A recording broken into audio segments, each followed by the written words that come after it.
Hi, my name is John, and welcome back to my channel. I'm with Good Burger Reviews, and I'm here to do a brand new 2025 movie review, 825 Forest Road. Forest Road. 825 Forest Road. Trust me. Don't look for it. Just get out of this town.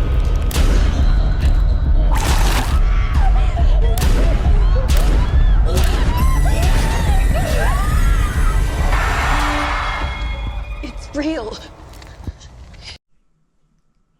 This movie is directed by Stephen Cognetti and is currently streaming on Shudder. It is starring Catherine Miller, Joe Falcone, Elizabeth Veramalia, Lorenzo Baronella, and Brian Anthony Wilson. After a family tragedy, Chuck Wilson hopes to start a new life in Ashland Falls with his wife Maria and his little sister Isabel. But they quickly discover that the town has a dark, dark secret, and many ghosts lurk throughout the town. Okay, this movie is right up my alley. It is, of all the subgenres of horror, supernatural, thriller films that are out there, a good ghost story, a good haunted house story, the traditional haunts, spooks, bump in the night type of stories, that tends to be my favorite. Followed very closely by, slashers. So with this one, it seemed like they had the haunted house movie storybook playbook right in their hand.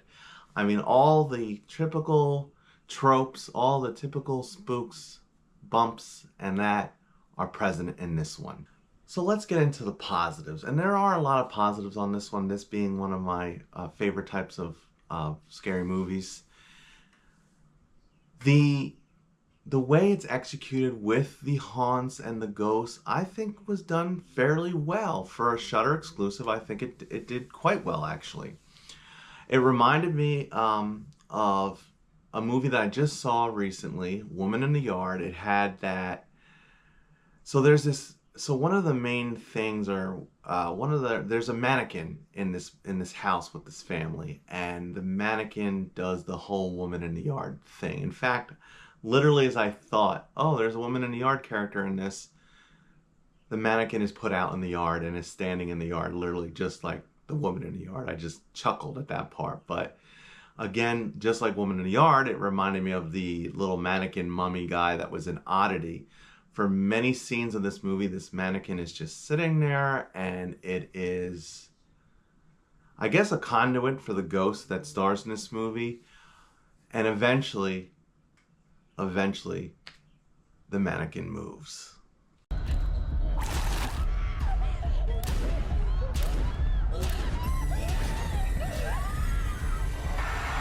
Another positive that I liked about this movie, it was told in 4 chapters.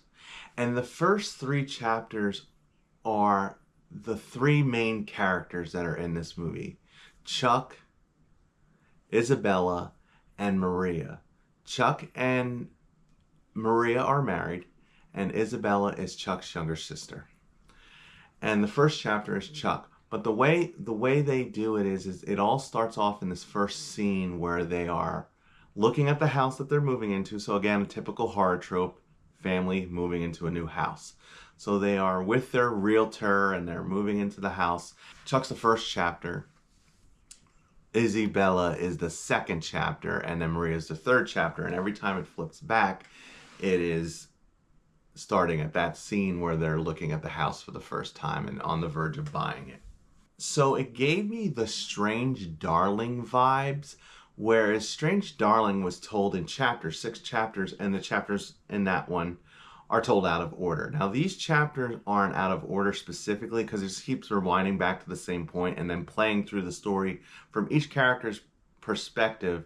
And each time it goes back and we go to a different character's perspective, we start getting more and more of the story, more and more of the haunted house.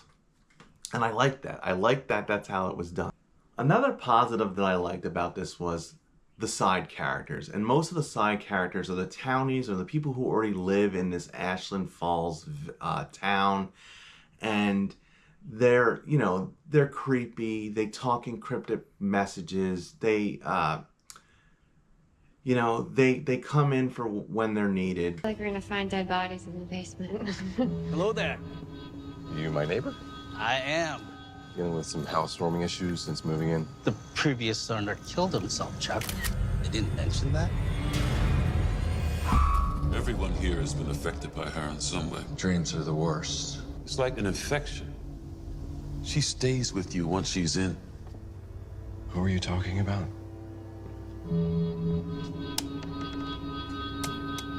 Helen Foster.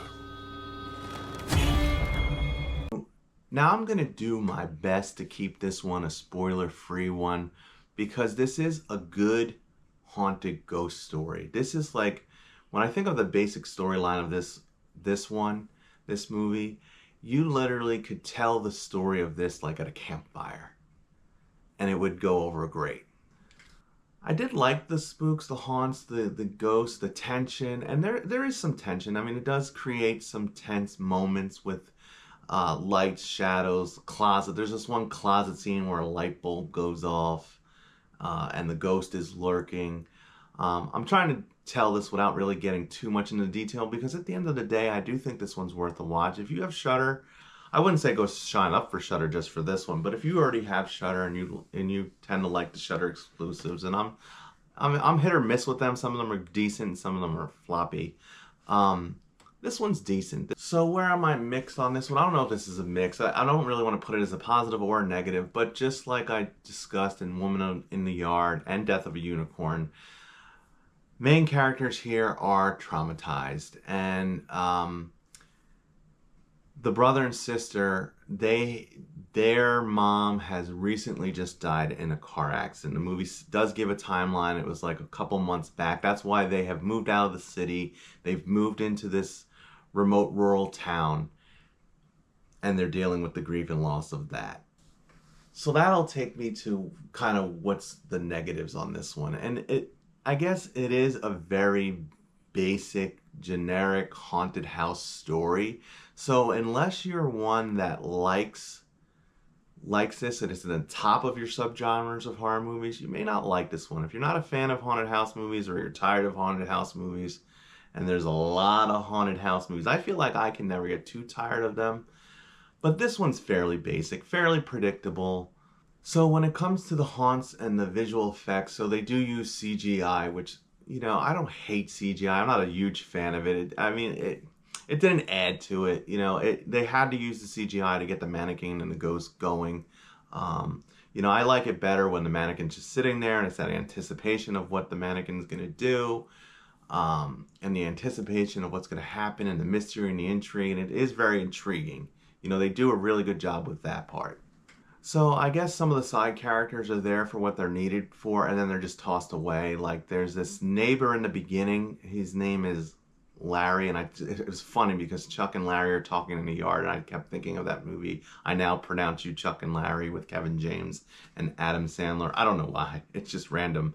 But, like, Larry's character, the neighbor, he's, like, involved, and then he just fades off. Nothing happens to him. There's another, like, the realtor's in it. She's in there in the beginning, and then she fades off, but then she shows up later on. But she really has no real point but to be filming one part of the movie. I guess I'll put this part in the negatives. So when we go back to the third character, Maria's the third character. She's the wife of Chuck. I guess they're trying to piece together everything in this chapter of, you know, the intrigue they set up in the first two chapters with Isabella and Chuck.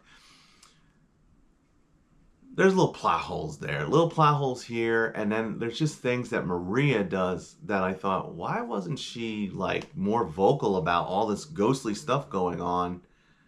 Because she kind of experiences it, you know, in the beginning, which is the beginning of, you know, the story, but it's the middle to the end for us. And, you know, I feel like she would have vocalized more differently. I will say that character is definitely dealing with mental health issues, and she's on pills, so, like, maybe that plays a role into it. I'm not sure, but I just thought there was definitely a little bit of plot holes. And then as we get into the fourth chapter, which the fourth chapter is called, is the title of the movie, 825 Forest Road. So I'm going to be very vague about the final chapter. All I'll say is, they are searching for a haunted house. They do find the haunted house. The story behind the ghost, it's a generational story. So like the original ghost is from like the 1940s. And then there's this plot point that occurs in the 1980s.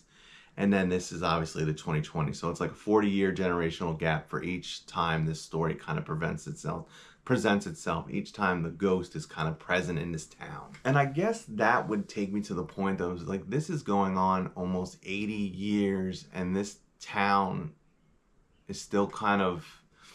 I just think how the people who lived there this whole time, I guess that's why they're weird and cryptic, but like, come on. Maybe it's time to move out of this town. There's a lot of death over the years, and suicide death. So, there's definitely suicide going on in this one. So that could be triggering for some people. So let's get out in business on this one. My overall rating is going to be, it was basic. It was a basic, good ghost story. Nothing to brag about, but nothing terrible. I didn't hate it. I enjoyed it for a one-time watch. Is this one that I'll rewatch again and again and again? Probably not. I mean, it'll be in the onslaught of ghost stories that are out there. In a couple of years, this one will probably be forgotten. But like I said, if you have Shudder, if you like ghost movies, if you like good haunted ghost stories, go ahead and give this one a watch. Thanks for coming. Thanks for joining me today. Please, if you do like the horror content and the movie review content, please like, subscribe, share, hit the notification bell, all that jazz, so the channel can do well. Thanks again. This town just has really old homes, but with very good bones. This place is about the same price, but twice the space. Sounds like a red flag, right?